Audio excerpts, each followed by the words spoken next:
Bonsoir, merci de suivre la télévision Prestige TV. Il est 20h. Voici le journal. Au sommaire, tous les espaces publics de la ville de Thiès seront récupérés et mis à la disposition des citoyens. Annonce du nouveau maire de la ville de Thiès, Dr Babacar Diop. Et puis 500 jeunes formés à l'usage du numérique. L'initiative est du ministère de l'économie numérique et des télécommunications. Hors de chez nous, au Cameroun, 7 personnes, dont un préfet, ont été donc tuées lors d'une embuscade. La base internationale, c'est avec Ramatoulaye Sissé. Voici le sommaire, tout de suite le développement.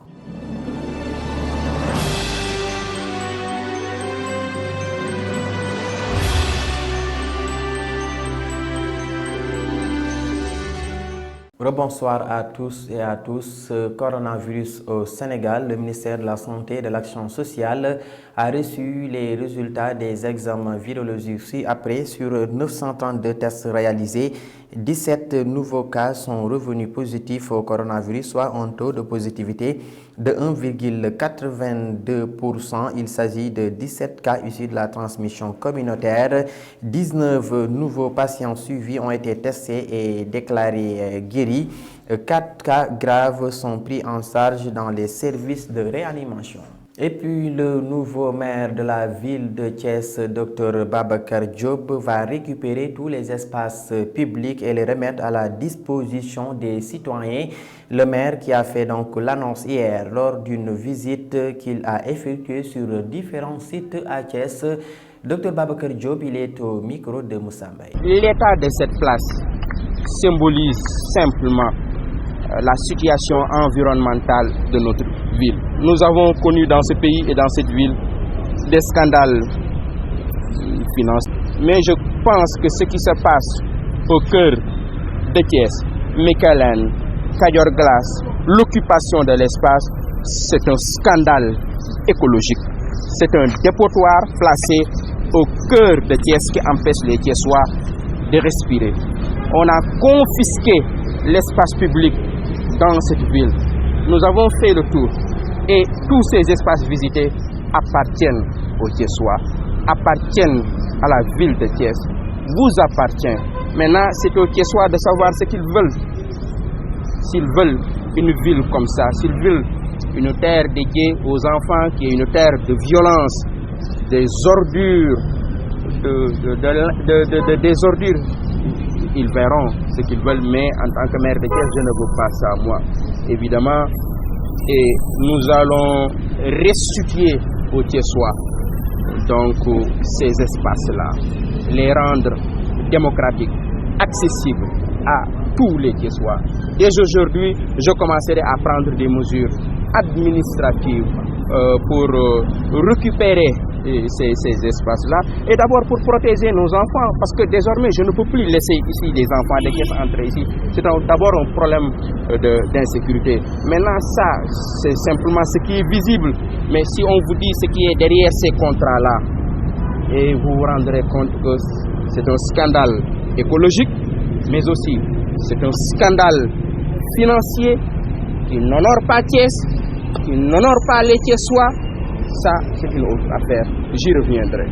Dr Babacar Diop, maire de la ville de Thiès, dans le cadre de la promotion de l'emploi des jeunes par l'outil du numérique, le ministère de l'économie numérique et des télécommunications a offert une formation gratuite sur les métiers du numérique à 500 jeunes de la ville de Thiès. Selon Yankob Diatara, cette formation va participer au renforcement des capacités des jeunes dans le numérique et la création d'emplois à travers le numérique.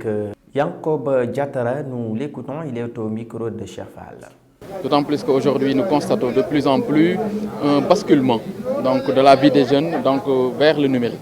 De ce point de vue-là, nous avons pensé qu'il était utile que nous puissions essayer de réfléchir donc, sur des moyens donc, de renforcement des capacités des jeunes, mais également un meilleur encadrement des jeunes donc, dans le domaine du numérique. Aujourd'hui, nous savons que le numérique offre beaucoup d'opportunités pour les jeunes, mais aussi souvent nous constatons également que les jeunes ne sont pas bien encadrés, ne connaissent pas toutes les opportunités, mais aussi sont laissés à eux-mêmes donc, sur les réseaux. Donc de ce point de vue-là, donc, il était utile de réfléchir un schéma. Donc nous démarrons par Thiès avec une cohorte de 500 jeunes, Mais l'ambition que nous avons naturellement, c'est de couvrir l'ensemble des 14 régions. Donc aujourd'hui, nous démarrons par le département de Thiès. Après, naturellement, nous irons à Dakar. Parce que quand nous avons lancé la plateforme, nous avons reçu quand même des inscriptions sur l'ensemble du territoire, donc des 14 régions. Donc de ce point de vue-là, nous pensons qu'il est aujourd'hui utile également de penser à un programme national donc d'encadrement et de renforcement des jeunes dans le domaine du numérique. Nous avons plusieurs métiers aujourd'hui, donc on va du community manager au référent digital, web designer, donc audiovisuel. Donc tous les métiers aujourd'hui que regorge le numérique, qui sont des métiers nombreux mais également utiles, qui peuvent également être, à mon avis, des opportunités pour les jeunes du Sénégal. Donc nous avons la chance d'avoir un environnement très propice pour le développement du numérique, mais également des talents.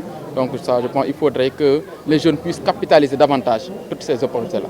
Yankoba Diattara, ministre de l'économie numérique et des télécommunications, les jeunes qui bénéficient de cette formation trouvent que c'est l'occasion idéale pour performer dans le domaine du numérique et un outil devenu incontournable dans leur vie. Nous leur écoutons au micro de Cheikh Fall. Ce qui m'a motivé aujourd'hui de venir là, c'est juste une formation professionnelle en fait, on peut dire, parce que l'audiovisuel c'est quelque chose qui n'est plus quelque chose qu'on présente en fait. Donc voilà, je l'ai vu parce que j'ai fait l'infographie. Donc j'ai vu aussi des autres matières comme l'audiovisuel du genre. Donc c'est pour cela on me l'a envoyé. Je ne vais pas suivre parce qu'un certain temps je ne suis pas connecté sur les réseaux. Après, un ami me l'a envoyé et je l'ai vu, ça m'intéresse et c'est pour cela que je suis là. Je me suis inscrit sur ça, on l'a validé et après je suis là aujourd'hui. Ce qui nous a motivés, c'est simple, parce qu'on est jeunes ambitieux, qui veulent devenir quelqu'un et que nous savons nous tous qu'à l'instant, le numérique c'est quelque chose qui peut nous aider à aller en avant, de se développer, de se modifier d'après notre vie. Et que ce n'est pas donné à tout le monde. Nous jeunes qui sont ici à Thiès et que le ministre nous a offert ça, c'est quelque chose qui nous a rendu très heureux, très fiers de nous-mêmes et que un jour viendra, nous aurons cette opportunité et que nous savons cette opportunité, ce qui nous a légué avec le ministre. Et on est là, on démarre d'ici demain pour le reste.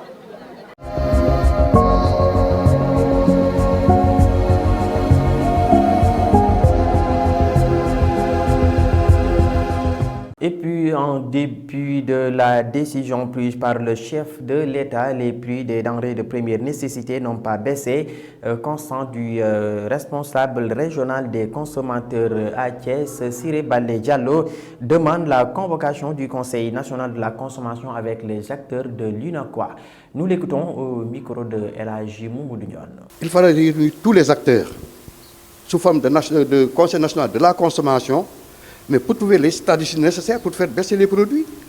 Mais actuellement, ma conviction profonde est que, Inch'Allah, ça peut même aller jusqu'au Ramadan, les produits sont. La preuve, on avait dit qu'ils vont baisser le sucre, mais le sucre actuellement est à 700 francs le kilo, le sucre cristallisé. Ça ne bouge pas du tout. Nous recevons énormément de doléances. Et d'ailleurs, à travers nos différents responsables de cellules de quartier, on a l'information. Quand il y a un boutiquier ou un demi-grossiste qui est défaillant, on a le service régional du commerce. Mais le service régional du commerce ne peut pas, avec un véhicule, sinon même 2 véhicules et un personnel de 3 agents, faire couvrir tout le département. Ce n'est pas possible. Moi, je crois qu'il faudrait reconvoquer le Conseil national de la consommation en réunissant tous les 2 acteurs, les membres, les 2 tendances de l'UNACOIS. Parce qu'actuellement, il faut le dire, nous sommes dans l'impasse. Si certains acceptent de baisser, entre guillemets, d'autres ne vont pas l'accepter, ils l'ont dit. Donc c'est le consommateur, le gros perdant. Nous nous alertons, nous informons et nous saisissons les services compétents pour qu'ensemble, avec eux, que l'on puisse trouver des solutions. Mais nous sommes véritablement impuissants, ce ping-pong entre l'État et les commerçants. Donc il appartient maintenant aux populations, aux consommateurs, vraiment de prendre leurs responsabilités, de refuser totalement d'être entre le marteau et l'enclume de l'État et des commerçants. Les gros perdants, c'est eux. Il faudrait que ces populations, ces consommateurs, se réveillent. Siré Balé Diallo, autre aspect de ce journal, le mois de mars, mois des femmes. Ce jeudi, nous vous proposons un reportage sur une journaliste, Khady Sène, reporter à Thiès. Les détails, c'est avec Mambiram Gaye. Khady Sène est journaliste, un métier qu'elle fait depuis quelques années. Nous l'avons rencontrée au détour d'un reportage ce jeudi de mars, mois consacré aux femmes. Khady nous parle de son parcours. Bon, je suis journaliste reporter, mais en même temps je suis communicante parce que je gère une agence de communication, marketing et événementiel. Et qui parle de communication aujourd'hui parle du digital, qui parle de marketing aussi parle du digital. Parce que comme on le dit, on est à l'ère du numérique. Tout tourne autour du digital. Bon, comme vous le savez, le journalisme est un métier libéral, je dirais. Bon, je ne suis pas d'accord qu'on dise que il y a plus d'hommes ou il y a plus de femmes, parce que tous les métiers se valent. Certes, le journalisme est un peu, a ses caractéristiques particulières qui font que les femmes rencontrent pas mal de difficultés dans l'exercice. Mais quand même, nous devons plus croire en nous, être optimistes et développer tous les potentiels pour être à l'aise pour la pratique. Elle ne se sent nullement dépaysée dans le milieu du journalisme, un métier qu'elle fait. Khady revient sur le 8 mars. Bon, pour le 8 mars, bon, nous allons faire un petit rappel parce que d'habitude, on a tendance de voir que le 8 mars est considéré comme une activité folklorique. Mais pour rappel, c'est une date qui a permis aux femmes d'acquérir pas mal de droits. Et c'est à nous de consolider ces droits, de l'appliquer et de revendiquer les autres qui nous restent. Ouais, surtout la parité, parce que récemment on est sorti des élections. Et c'est malheureux de constater que dans pas mal de bureaux municipaux, la loi de la parité n'a pas été respectée. Et c'est vraiment dommage, parce que c'est un acquis qu'on ne trouve pas dans beaucoup de pays. Et grâce au président Abdoulaye Wade, on a eu ces acquis. On se doit de la consolider. Bon mois de mars à toutes les femmes.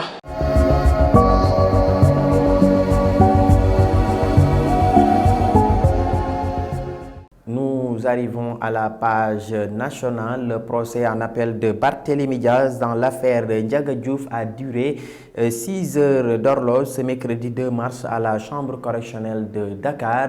Les détails avec Aïssatou Sow. On démarre l'actualité nationale avec le président de la République Macky Sall qui a condamné mercredi les propos tenus par l'imam Serigne Lamine Sall envers la communauté catholique jugée outrageante. Le président a notamment condamné avec fermeté au nom du gouvernement les propos outrageux à l'endroit de la communauté catholique proférés à travers une organe de presse, rapporte le communiqué du Conseil des ministres. Parlons à présent du procès en appel dans l'affaire Ndiaga Diouf. Le maire de Dakar, Barthélémy Diaz, faisait face au juge dans le cadre du procès en appel sur la mort en 2011 de Ndiaga Diouf. Le juge a donné rendez-vous le 18 mai prochain pour le verdict, alors que le procureur général de la chambre correctionnelle, Fatou Omar Ndiaye, a requis 5 ans d'emprisonnement ferme contre Barthélémy Diaz et 2 ans contre Habib Faye et Boubacar Faye. Terminons avec l'invasion russe en Ukraine. Le chef de l'État Macky Sall a fait part mercredi à Dakar de sa grave préoccupation face à la situation en Ukraine en allusion à l'invasion du pays par la Russie, tout en réaffirmant l'adhésion du Sénégal au principe du non-alignement et du règlement pacifique des différends. La Russie dont l'intervention militaire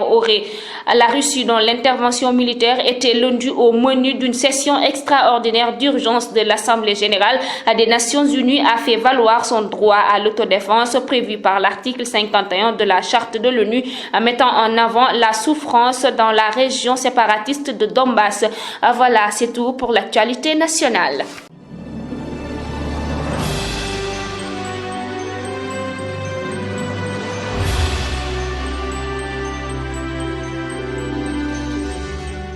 Hors de chez nous au Cameroun, 7 personnes ont été tuées dans un préfet dans une embuscade. Les détails, c'est avec Ramatoulaye Cissé.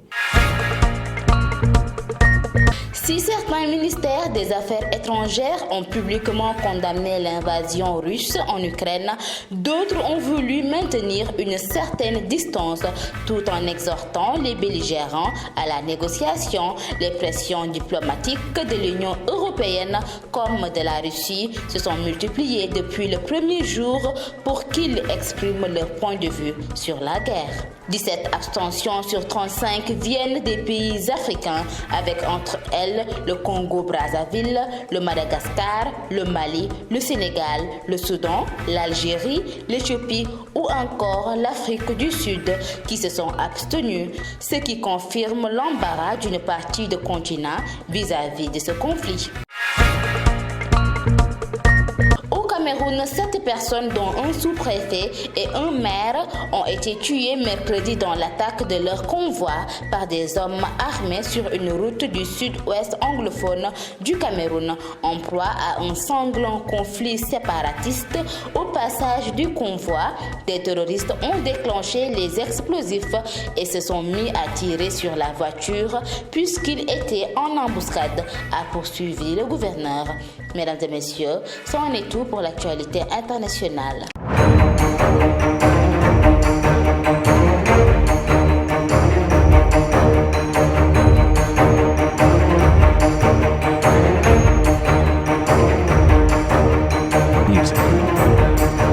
Merci à Ramatoulaye Sissé pour cette page internationale. La page sportive avec Fat Fall met en terme cette édition. Démarrons les actualités sportives avec la guerre en Ukraine. Roman Abramovich va vendre Chelsea. Dos au mur depuis le début de la guerre en Ukraine, le propriétaire de Chelsea, Roman Abramovich, est poussé vers la sortie pour les autorités en raison de ses liens avec Vladimir Poutine. Ce mercredi, le Daily Mail vient de lâcher l'information. Oui, Abramovich a mis Chelsea en vente et l'homme d'affaires réclame pas moins de 3 milliards de livres, soit 3,6 milliards d'euros. Ensuite, la CAF classe les meilleurs championnats africains.